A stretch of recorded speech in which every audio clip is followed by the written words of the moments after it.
Everyone, thank you for joining us at Pediatric Grand Rounds today. Our special speaker today is Dr. Anita Kablinger, professor with tenure, VTCSOM in the Division of Psychiatry and Behavioral Health. Since 2017, she has served as the Director of Clinical Trials and the Research Program. She's been with Carilion for the last 9 years. When asked to describe her jobs, she has many. She describes it as a mixture of research, clinical trial, investigator, clinical practice with a specialty in mood disorders, mentor, teacher, and pretty much I bring people together. Please welcome Dr. Anita Kablinger. Thank you, everybody. This is awesome that there's so many people here. It can't be the food, right? Not the food? I think it's the food. Did I hear that you cook? Oh my gosh. Can you ask somebody in psychiatry if they can do that? Can you talk to them? Okay, good. All right, so I'm supposed to be talking today about a topic, but I just want you to know that the real reason I'm here is for like a big group therapy session. So if you want to vent or talk about anything, this is a good time too. And I'll take individual session appointments after, maybe. Oh, and there are 2 handouts if people do not have them, because I have to make you do exercises while we're doing this. What the heck? As long as everybody has coffee, or the people who don't have coffee have their water. Okay. Well, I'm very excited to be here, and I am going to talk about a group psychotherapy. Notice the pun I did, so that's why we're doing it together. This is a therapy called Start Now. It actually doesn't stand for anything. We could probably make up something if we wanted to. But I'm going to go through this, and I am very open, love questions in between, and I tend to ask questions too, so what the heck. All right, anything before we get started? No, all right. Next slide. So I have no financial disclosures related to this presentation, although I'm involved a lot with this type of group therapy that you're going to learn. And we are going to have 4 goals for today, and I will bring these up every so often. We are going to define Start Now, this specific type of group therapy, and where it originated. So it originated in a forensic population. And then we're going to talk about what actually makes up Start Now psychotherapy, the elements, the materials. We're going to do some of the practice exercises from the actual sessions. We are going to look at how we are adapting this skills-based psychotherapy and this group modality to different populations. And I'm having trouble keeping up with all the places we are trying to implement Start Now. So it's really exciting. And the last part, I would like to summarize, at least give you an initial glimpse at the results of the first adaptation of this group psychotherapy in adolescents with oppositional and conduct disorder, our favorite things. I know. So, all right. Of course, first thing we have to do is an exercise. So, you do not have a handout for this one. You have a handout for the second one. But as you can imagine, I'm sure you have all been well aware, acquainted, practicing, focusing, mindfulness, and meditation. Yes? Nobody even said yes. Do you not do any mindfulness in PEDS? No? Okay. Well, this first one, there are multiple types of focusing exercises, and we utilize these in each of the actual 32 sessions of the group therapy. But I figured we would do 1 or 2 here. There are different types of focusing exercises. One is imagery, which we're going to talk about. We're going to try to practice that for a minute. There are also cognitive focusing exercises, and they can be verbal, nonverbal, and visual, which I guess would also be nonverbal. But different kind of exercises, and we actually pair them with the concept or the talk that day, try to pair them to make the best sense, the most flow. So today, first thing we're going to do, I'll just give you a minute to do it, but we are going to do a focusing exercise first about imagery. And of course, that means picturing a scene in your head, using all your senses, including what you can see and hear. And for today, I want you to think of a positive memory. I'm sure part of it is your interview today. That's a positive memory so far. No, kidding. Could be from the past, but a positive memory. And remember a place where you felt safe, happy. If you can just take a few seconds right now, see if everybody has a memory to focus on. And then I'm going to give you the rest. All right, everybody got one? Hopefully. Good. All right. I will give you a minute to focus on this positive memory, and I want you to picture it, how it looks, how it sounds, how it feels. You might even remember some smells or tastes associated with the memory, which I guess would involve food, okay? When you notice that your focus has drifted, just simply turn your focus back to the memory. And each time you notice your focus has wandered, just turn it back to the image. All right, and I'm only going to give you a minute, so it's not like a long session, but anybody have any questions? All right, 1 minute, begin, and let's focus on your positive memory.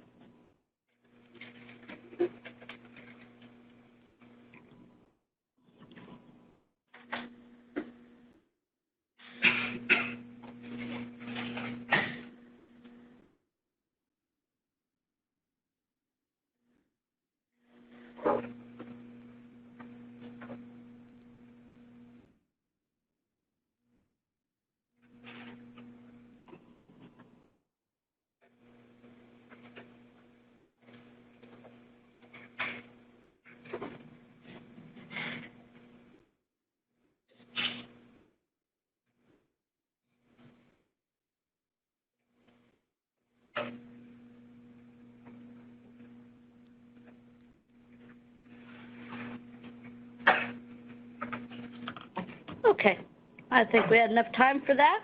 I promise I won't ask anybody what their memories were, but how, in general, anybody want to say how was that experience? How was that experience for you? Relaxing. Was it relaxing? Good. Before the coffee? After the coffee? Good. With the coffee? Excellent. Any other experience? No? What did you notice about your ability to focus? Did it do anything for anybody? Or was it just a chance to kind of sleep a little? No? Okay. Well, the goal would be, hopefully, to help you focus, and there are different kinds of exercises, as I just discussed, that we tend to utilize in group practice, and you can imagine sometimes it goes well, sometimes it doesn't, but practice. Okay. So let's talk about START Now. It is a evidence-based mental health treatment, and it was initially developed for the incarcerated population, specifically by my chairman, Bob Tressman, and his colleagues when he was at the University of Connecticut. And it is a group therapy, as I gave that away, but it's based on multiple types of therapy that many of you should have some basic familiarity with, so cognitive behavioral therapy, motivational interviewing, and dialectical behavior therapy. And we're going to talk a little bit about those and those elements and how it may be incorporated into this group therapy type. The goal for this particular study was to examine whether greater participation, that means the number of sessions they attended out of the 32, and how it was related to what the dependent variable was with the number of offense reports. Okay, so these are all incarcerated individuals, 846 unique inmates, in the early 210 to 13. The papers published in 15, and references for these papers are at the end for you to look. Just an idea about these inmates. It always, somebody who does research, it's always amazing from two things. So loved my chairman right off the bat. Number one, doing research with a state or a regulatory facility like that is already hard. But then to get permission to do research in jails even more. So the fact that they were able to do this is very impressive. But as you guys probably know, 2/3 of inmates, new inmates, meet a lifetime criteria for one psych disorder. As you can see, I will never be without a job. Stress will always be there. Of course, you guys will never be without a job either, and probably interact a lot. But the focus specifically for this incarcerated population is impulse dysregulation, like we don't see that a lot, emotional instability, aggression, and overall inadequate skills to appropriately function, whether that's in jail or outside of jail. For participation in this study, the inmates had to be over 18. They had to be incarcerated for at least a month. And after the sessions, however many they attended, we would like all 32, there was a review of how many offense reports were written on these inmates for 6 months after the last session. So there was a post follow-up to look to see if any of the behaviors were beneficial and then whether they lasted. So offenses, by the way, if you want to read more into the paper, but there's A, B, and C offenses. C are like petty offenses, and people don't document them well, so they didn't utilize those. A and B offenses are like big offenses. All of these people, inmates, were separated and evaluated for psychiatric diagnosis, and there were 6 groups, 1 with no psych diagnosis, but group of personality disorder, group with substance use disorder, group with psychotic disorders, group with mood, group with anxiety, including PTSD, and then another. In terms of the demographics, 43% were white, 36% African American, 20% Hispanic. And other data you can see on here, about 92% male, average age about 35. They were at different levels of risk in the prison system. The only risk or groups that were excluded were inmates who were on a psych facility or forensic psych unit, or people that were segregated and in isolation. Everyone else was a part of the study. And the thought, the big, drum roll end at the bottom, is that for these inmates and this group, for every session they attended, there was an additional 5% decrease in the number of incident or disciplinary or offense reports. The average number of sessions they went to was 14 out of 32, but it was dose dependent. So for each additional session, you got more benefit. And the higher risk groups had the most benefit, you would consider, and that included personality disorder, psychotic disorder, and anxiety. The steepest or the most severe had the best response. So that's where all this started. Obviously very excited about how this could work. And I'm going to talk a little bit about maybe not even a little bit, about the group. So start now, as I suggested, 32 sessions. They're 75-minute group sessions. You can do it once a week for 32 weeks, which is what we currently do, and in one of our adaptations that I'm going to tell you about, or twice weekly for 16 weeks. And even before I get to the different parts of it, the thought is we want to be able to use this, spread it out, give it to people, be able to utilize it. So this group therapy was really focused or designed with implementation science principles, if you want to say that. It's applicable to low resource environments, so it doesn't cost a lot, right? It has simple monitoring type rules or requirements, and it's modular. As you can see, there's 4 main units. So it can be adapted in different ways, which is what's happening now. And it's portable, another good reason. So it can be taken or adapted to many different areas. And that's where we're at in the middle now. It's really exploding. And one of the biggest perks, I would say, at the bottom of this slide, you have the website.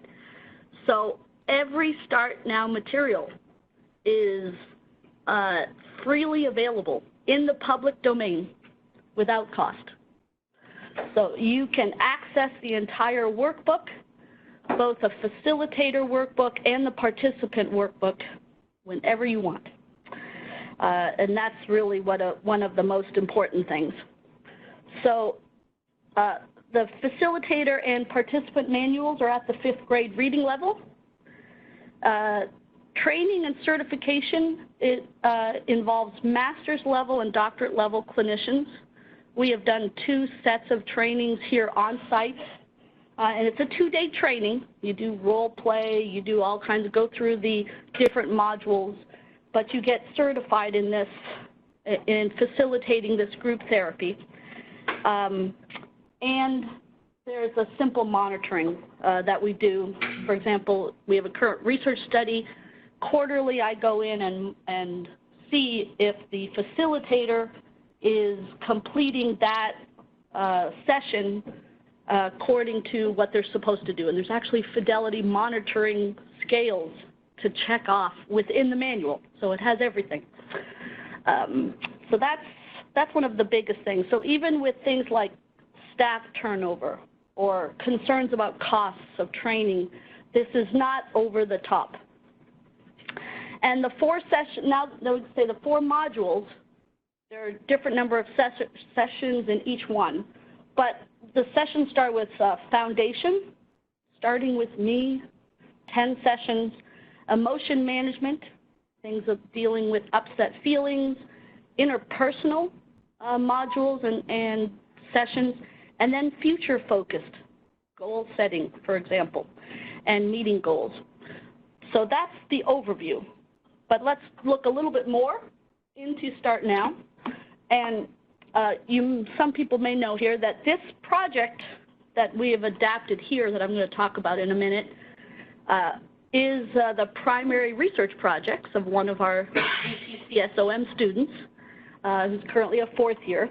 And Albert presented a poster with this data and the use of Start Now in multiple states, countries, and illnesses or foci at the American Psychiatric Association annual meeting in San Francisco last May, and very well received. So right now, Start Now is used in 5 countries, Netherlands, Germany, Switzerland, along with US and Canada. And it's used in both correctional and forensic psych institutions, residential treatment facilities, and alternative to incarceration programs in community settings. And I think that's what makes much of this even more exciting, the fact that it's portable, adaptable, and is being taken up or utilized in many different ways. All right. So the elements of Start Now, we talked about cognitive behavioral therapy, motivational interviewing, and dialectical behavioral therapy, which is a type of cognitive behavioral therapy. But I just wanted to go through some of the elements, hopefully review for many or newer things for people. But every in-session group has elements of cognitive behavioral therapy. So exercises, discussions to reinforce concepts, and as I talked about, the new skills. So role-playing, brainstorming, problem-solving, shaping behavior, and there is a specific aspect of each group called ABC system. So it's and we're going to do one of those in a little bit too, an analysis of behavior and consequences. So every group room will have our big whiteboard, and we do problem-solving and work out some of the specific take-home points and exercises for each session there. We also keep, so you know, the binders, the workbooks are fairly large. We keep them in our clinic so that patients who come every week, their books are there. You can give it to them too. We just don't think they'll always bring them back, so we keep them. And that's a big plus for us, that they can have it right there in front of them. And then there are practice exercises, even between sessions or between tasks. Now, we don't call them homework. Homework is a dirty word, so we don't call, but exercises that they can practice a new skill. Okay? Is it a bad word for you guys? I don't know. That's true. That's what got them in home. Yeah, that's right. They didn't do their homework, or they did somebody else's. No. Okay. All right. That's good. So the elements of CBT you have here. Anybody know dialectical behavior therapy is a type of CBT? What is DBT specifically used for? Yeah, borderline personality disorder. Everybody knows that. Great. So dialectical behavior therapy is a little different than CBT, but it focuses on mindfulness, which we've discussed some, distress tolerance, regulating emotion, so you can see there's a lot of overlap, and interpersonal effectiveness. So I had to look up dialectical just to make sure I had a right definition. Does somebody have a good definition off the top of their head? They can say what dialectical is. Specifically in psychology, it means learning to bear pain skillfully. I think that's a very good, cool phrase. You're just supposed to suck it up, okay? But in another way, they say ability to view issues from multiple perspectives and arrive at the most economical and reasonable reconciliation of information that's contradictory. So that would be the DBT. And that's a very important type of group psychotherapy. I don't feel that there is enough DBT actual offerings in our area as there should be, but that's another story. There is at the VA. I'm assuming not many kids are vets, but okay. So the other aspect of Start Now involves motivational interviewing. So motivational interviewing we use typically for, this is where you guys join in. What is motivational interviewing is typically used for? Change for any particular group right now, what we typically focus? Smoking, so substance use in general, but it can be used a lot of different places. So elements of motivational interviewing that I wanted to bring up, again, hopefully review, but or reaffirmation. So expressing empathy and acceptance, a lot of these are very basic, logical, I think, but their approach. So you want to show empathy and acceptance, and we all do that with nonverbal, facial expressions, body posture, all of those. You want to develop discrepancy. So you want to bring up, for example, this is what's happened to you, but this is your goal, right? Being in jail doesn't let you go to school, or whatever the discrepancy is. You want to go with that, and you want to roll with the resistance. So when patients argue or rattle, you know, my first thing is I get defensive, which I have to totally work on not doing, right? But just don't get rattled, and no need to pressure people. You're focusing on what they would like to change rather than other aspects of what they're doing, and it's not everybody else's fault, right? You want to support self-efficacy, right? Different approaches, make the connection between successful change and the ability to manage their problems. You want to reinforce any of their expression that they're like, I'm ready to do this. Right?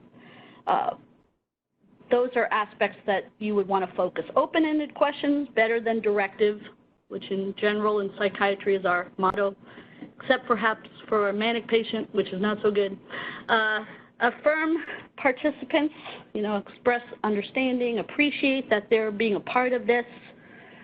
Elicit change talk, so asking them about why change is desirable rather than you trying to convince them that that's what they should do.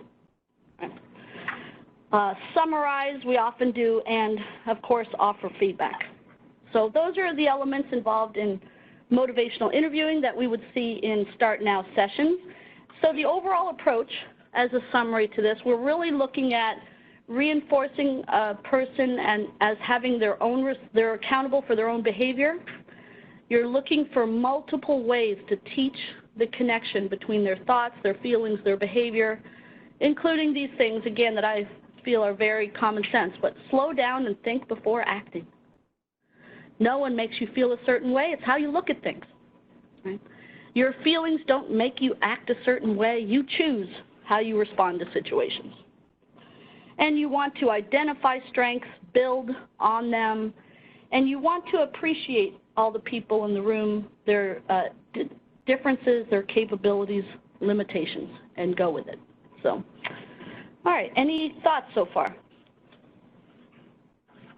Okay.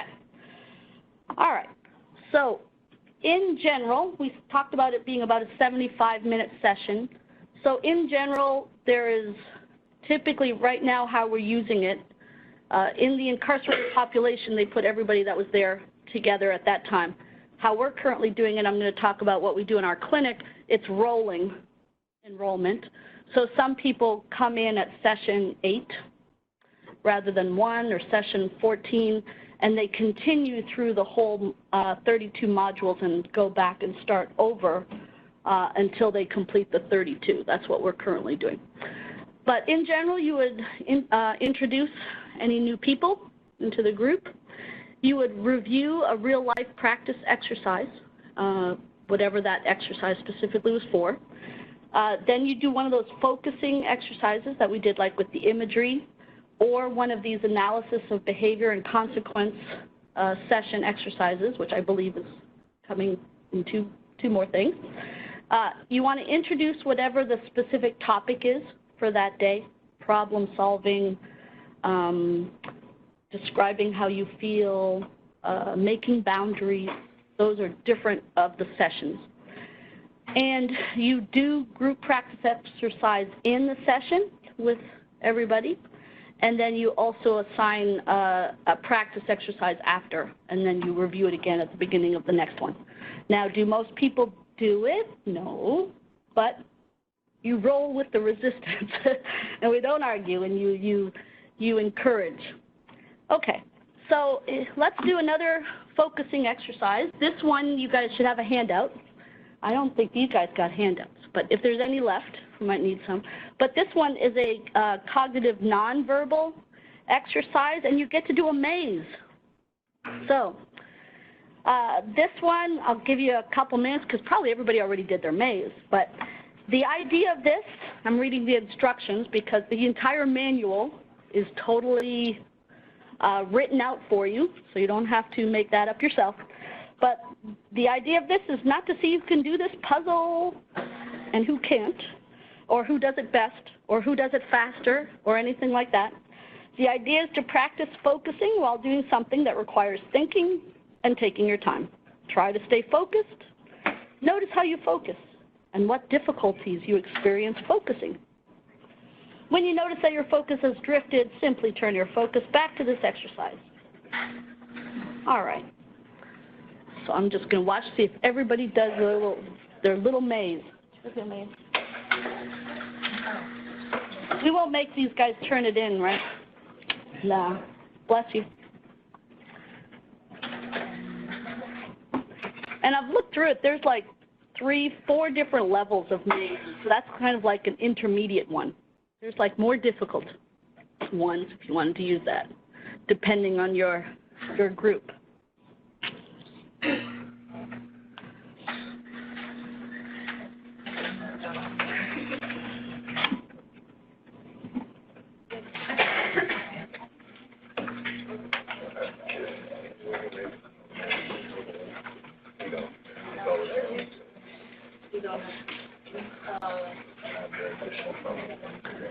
All right, everybody able to do that? Easy? Okay. Now, maybe that one was really simple, but again, I asked back, how was that exercise for you? Okay, you guys having problems up here? Oh, no. How was this exercise compared? Well, I don't know if it's compared to the imagery or different, but what do you think of this one? Yes, sir. Certainly more concrete. More concrete, which somebody who's obsessive compulsive like me, much better than the imagery. But yeah, I mean, but there's all different kinds. So, and there's word search ones that are in there. There's like a whole, I don't know, 20, 40, maybe even 32 different, maybe more different focusing exercises that you can utilize. So it's interesting, and you can adapt it then to the level of the group you are running. Okay. All right. Any other comments? Okay. Well, how about now we get to use your other handout, okay? So this is another one of the in-session exercises we do, and it's your ABC system. So analysis of behavior and consequences, and this is what we put up on the whiteboard and work with your group and see. So A is here is activators or triggers, B is behavior, C consequences, and then you're going to go back to behavior and consequences, assuming that the initial behavior you did wasn't the best and the consequences didn't turn out well. So I'm going to give an example. I had to find a kid one. Well, one that would go. All right, so what, the activator that I found, another kid bumped into me and I spilled my lunch. That was the activator, or that's what happened. Where did it happen? Cafeteria. When? Lunchtime. Makes sense. Okay. The thoughts and the feelings that went with that, you know, some kid bumped into me and I spilled my lunch. What would be thoughts and feelings you guys would feel or think the kid would feel? Embarrassed, frustrated. Okay. What else? Nobody's going to be pissed? No? Hungry. Oh, hungry. That's a feeling. Starving, man. I don't care that you bumped into me, but I lost my food. Okay. Anything else? Any specific thoughts about the other person? Like? Oh, I heard that. Say that again. I heard somebody say, you did that on purpose.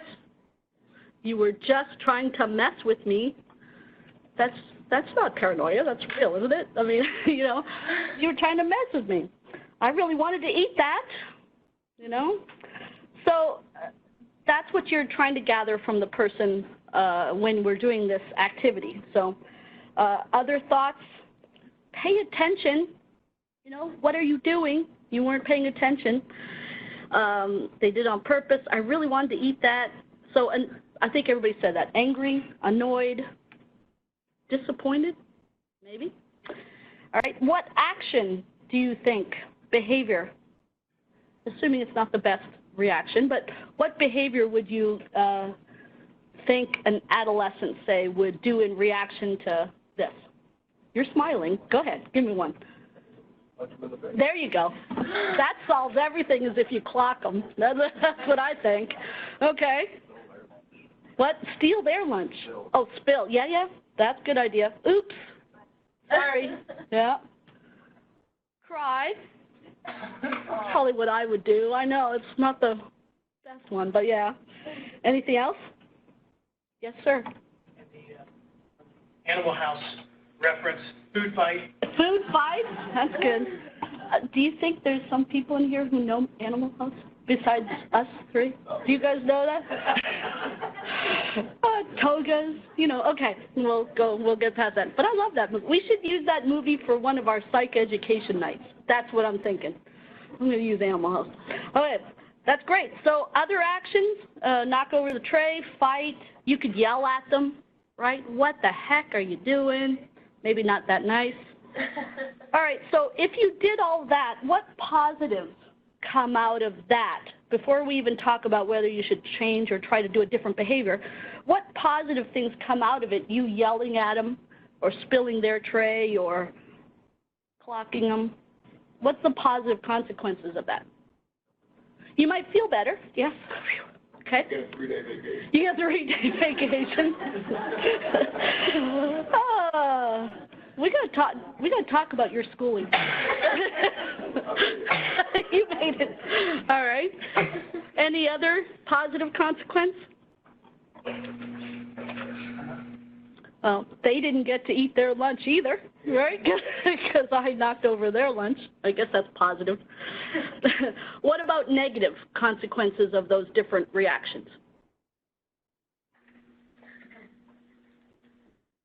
Everybody says yes. I'm just going to go to you guys. I still don't have that. Yeah, I'm starving. Okay. And you're in trouble. And you're in trouble. Yeah. What was that? You're still sad because you're hungry. So, oh, you just got to, do you feel sad of having a fight? Oh, okay. Then? Oh, I might be happier, but I might be upset because it didn't really fix the problem? Yeah. See, that's such a mature emotional reaction, though. Not that I'm saying that particularly against you. I'm just like, I'd feel guilty right off, but I think that's personally a Catholic thing, but don't worry about that. But other negative consequences, so I had to clean up the mess, right? The other person got really upset at me. The staff had to talk to me about my behavior, and I had a 3-day forced vacation, right? So those are all negatives. So now you go back in the context of the session, and let's try to do it in a different way. So what can a person do? Another person bumped into me, spilled my lunch in the cafeteria, lunchtime yesterday. What could I have done instead? Like, Watch and see what the reaction of the person. Watch and see. Huh. React. Yeah, just kind of watch? Yeah. So if that person goes, I'm sorry, then you block it. Okay. So it kind of a wait to see. No, impulse control is good. Do you think the other person is going to be positive? I guess it could be positive or negative. You don't know. And then decide. But what if the other person starts yelling or like, you were in my way anyway? What could you do? Look at it from, What? look at it from another point of view. Okay. You assume that they bump into your little that actually bump into them. Okay. All right. I don't know if everybody heard that. So you could assume or think that maybe it was your fault that you bumped into the person and it ended that you lost your tray. They didn't lose theirs, but it's a possibility. Anything else you could do? Ask for help, okay? Want to be more specific? We always have to ask for help, but... Yeah. And what are you asking for? Like, first thing I'd do is I'd ask for another tray, right? I mean, could I have another lunch, please, right? Or unless you're saying, you ask somebody because you feel like there's going to be a fight later and somebody needs to intervene now, or perhaps? Okay, great. So those are all behaviors you can do instead. Now, if you did that, ask for another tray, ask for help, did that, what is the positive consequences of that? What? Yeah, you get lunch. That was number one in my book, right? Lunch. And you're not going to get in trouble. You're not going to have detention, and staff doesn't have to sit down and talk to you, right? Or teachers or whoever, okay? And the negative, is there any negative consequences of doing the right action? How about I don't get to tell the other person how upset you made me feel, right? So maybe that's held inside. Okay? All right, any other thoughts? So I had a bunch of those, but we don't have to, there's one adapted for inpatient, or maybe it is incarceration. I'm watching TV in the day room and somebody switched the channel. That would be, another one. There could be all kinds of these activities that you could see, but that's what is meant by breaking it down using the ABC system.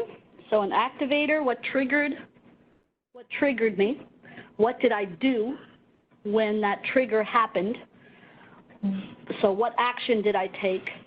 Were there positive or negative consequences?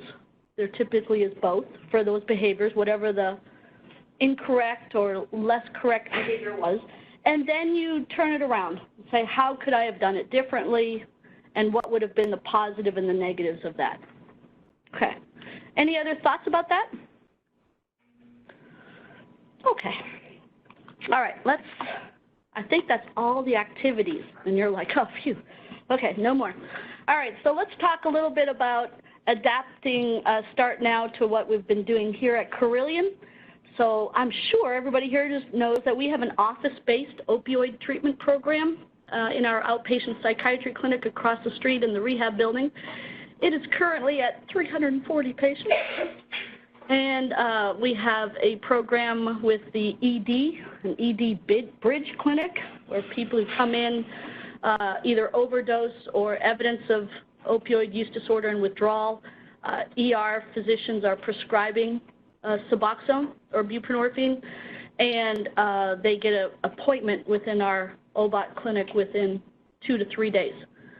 So currently, other than probably we could have 5 to 10 new people a week, the only good, and I say that in a facetious way, the only good part of that is half of them don't show up. But our clinic is booming, as you would probably estimate. And so what we decided to do when Bob Trestman came to be chairman of our department 2 years ago now, first thing I want to do is let's adapt this program, these 32 sessions, adapt it to a substance population group. So there were focus groups that took place with people who are already in the clinic, talked about the workbook, the concept, what they liked about it, all that. It was rewritten in order to address the population of specifically outpatient addiction. And as you can imagine, it's being revised for many different types of populations now. The facilitator training, which I told you, so we have master's level care coordinators, licensed clinical social workers or LPCs, many of the nurse practitioners in our department. I think 6 or 8 of our faculty went through the training for 2 days. And now we also have residents. So in psychiatry, our third-year residents do 1 full year of outpatient clinic. And so they are trained at the beginning of the year to facilitate Start Now groups. And they run a group with one of the faculty or the nurse practitioners every week. We currently have 15 weekly groups and about 8 to 10 people anytime from morning to 7 p.m. And we began with this, as I told you about Albert's research project. We received a grant last year, CTRHB, Center for Transformational Research in Health Behaviors, which is Virginia Tech and FBRI or VTCRI collaboration, comparing Start Now to treatment as usual group for people with opioid use disorder. So that's what we're doing. We currently have 130 people in the study. Takes a lot of my time. And 11 weekly groups specifically for that, but we have like 6 Start Now groups, 5 treatment as usual groups. People who were already in the in groups stayed wherever they were and whatever group that was going to be, and each facilitator has both Start Now and TAU groups, so they do both. And then everybody who comes in now into a new group, they get, there's 2. If we can, we randomize them. So after they're induced and they started their Suboxone, we flip the coin and we see which treatment they're going to get, Start Now or treatment as usual, and then we put them in the group that applies where there's room. If for whatever reason, because of transportation or they have work and they can only come at a certain time, then they go to whatever group is applicable to them, and we call them non-randomized. So we have all 3, and as somebody who does clinical trials and pharma and so picky, initially, line out initial date, everything, and I'm very specific. Doing a real-life study is really messy, but we are keeping everything. As you can imagine, people with substance don't always come to every group. And I have to think about how that works. But we're keeping track of all 130 currently. We have about 10 to 15% lost to follow-up or early term. They don't finish. But one of our biggest issues, and I'm going to show you the actual aims. I mean, what would you say, what would your #1 outcome measure be? Reducing use. Reducing use. So we get drug screens regularly, so we're going to be pulling all of that data when we finish. What else? Not dying of overdose. That would be good. And we've lost 1 so far since the study started. Any other? Getting off Suboxone. That's a good one. Now, of course, there's no real good current data that suggests that Suboxone is a time-limited. It's suggested that if you're on it and 6 months a year and you're doing really well, that you can taper and go off. Our real-life experiences, most people don't come off Suboxone, but there are some who are very motivated to do so. So that's a whole other study in and of itself, I think. Yes, sir? And probably ultimately changing individuals' mindset towards behaviors that have led to this. Absolutely. So how would you measure that? You're a born researcher. No? Well, and one of the simple things, it kind of goes with what everybody's saying, is retention in treatment. So we're really looking to see if they stay coming into group, coming.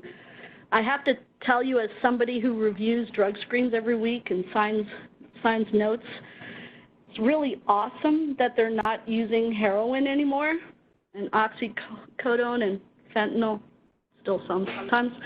But everybody now is positive for methamphetamines. Whole other question, whole other study. That's just a little negativity. But that's the retention is a big thing, and the fidelity monitoring. So let me tell you what this objectives just for the study, and I just gave you the basic part of it. But evaluate the clinical impact of Start Now compared to treatment as usual in achieving sobriety. So that's the drug screens in participants. Assess ratings. So we have 6 visits, and the next slide will show the schedule of events for the study, but there are 6 visits. And we are assessing through REDCap and our iPads with patients treatment effectiveness, their impulsivity, aggression, interpersonal issues. You can rate all of those with patient-rated outcome measures. We also want to compare researcher measurements. We're, of course, including delayed discounting. How many people here do not know what delayed discounting is? Maybe you guys? Okay. Layman term. Delayed discounting is the creation of Dr. Warren Bickel, who's one of the faculty at the Fralin Brain Institute with the med school, and he got this concept 30 years ago now. But delayed discounting is the concept that you value smaller, immediate rewards rather than larger, later rewards.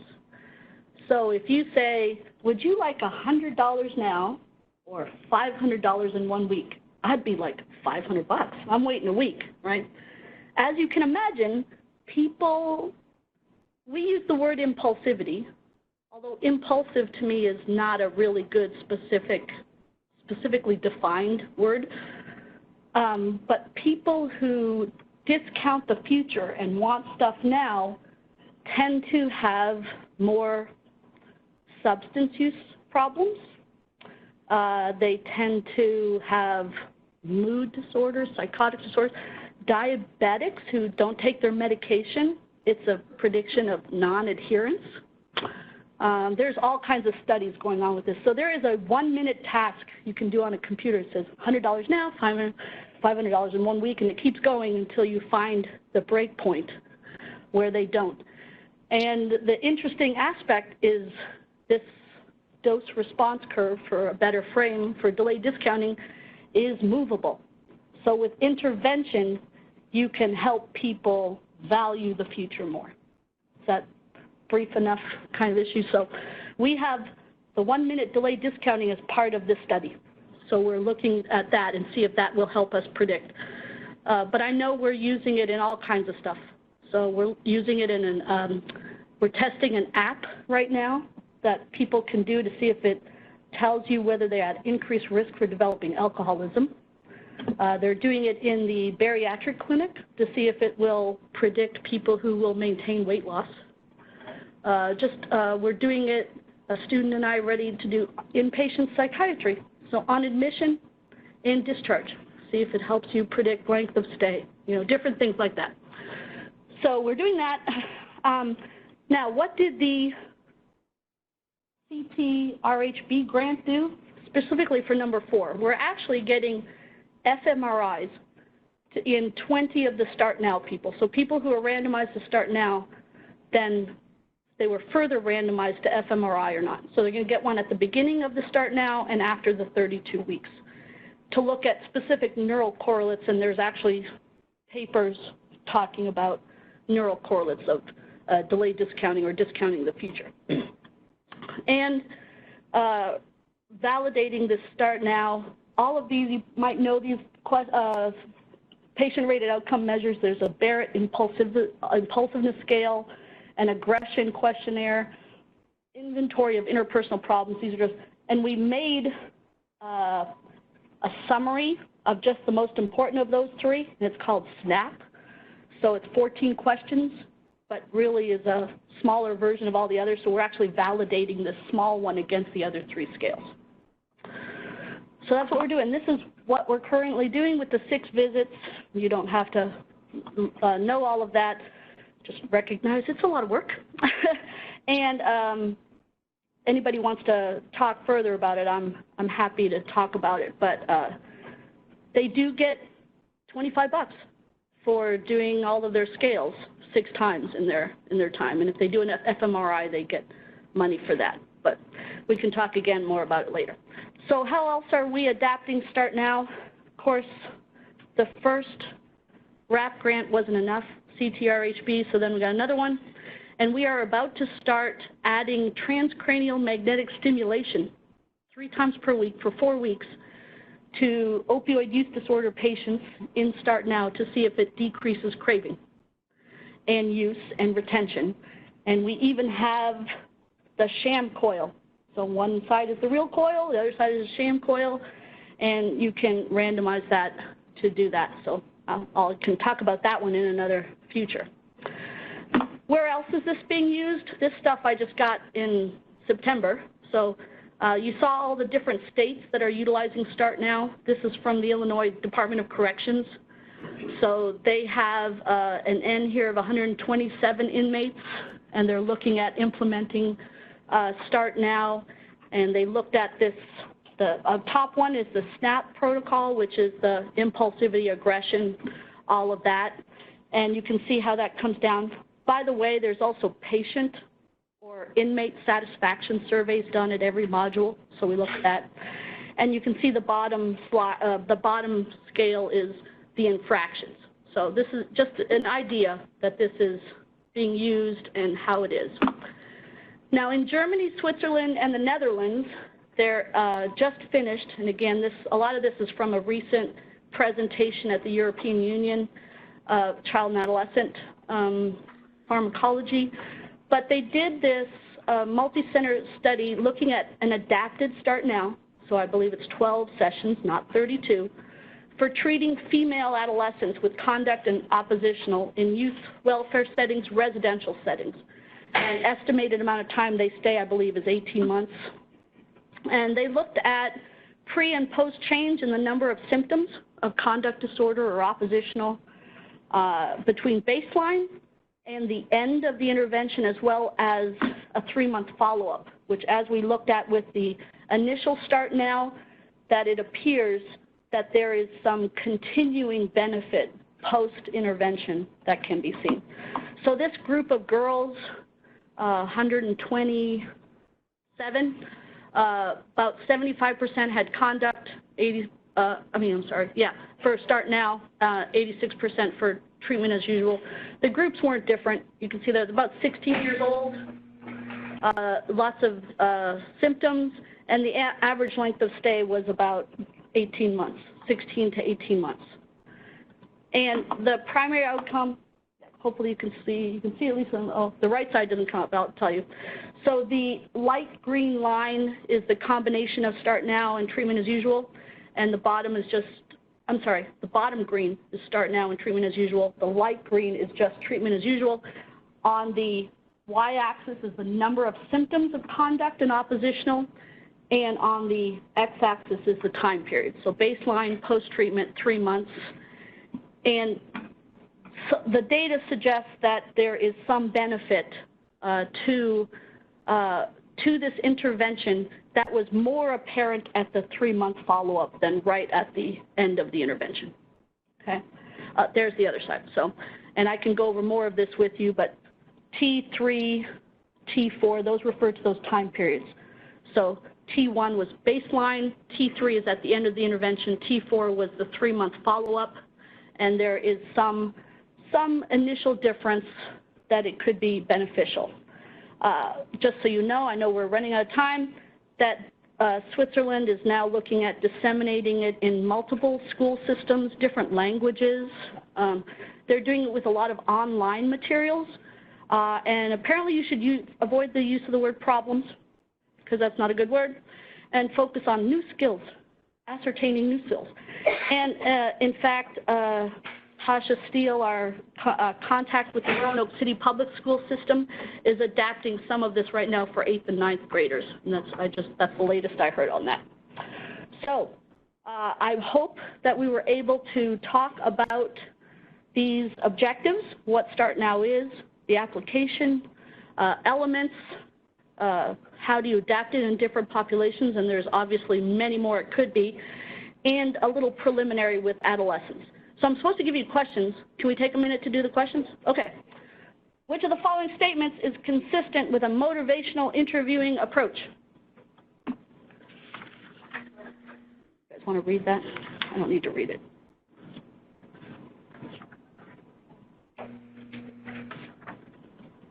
Okay, I've heard 4 and 3. Okay, so the answer would be number 3. Because it's collaborative rather than paternalistic or directive. So motivational interviewing needs to be goal sharing, needs to be taking responsibility. It's not, this is the goal, this is what you got to do, take it or leave it, right? So that would be that one. 2, the original application of Start Now was targeted which of the following? 2, I think 3, which of the following is true of Start Now therapy?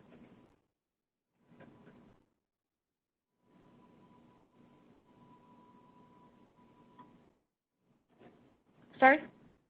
Yep, easy, right? You said I could make the questions easy. All right, and my last one is my Halloween group therapy that you have to have. Dracula says my love life bites. The ghost said I'm not the man I used to be. The pumpkin says I feel hollow inside. The witch, I curse everything. Who is that guy? Is that a zombie? Okay, I haven't felt alive in years. And I feel disconnected is the guy with just the head. Okay, so that is there, I'm sorry I went a little over. I'm available for questions or anything that people want to talk about after. Thank you so much for listening.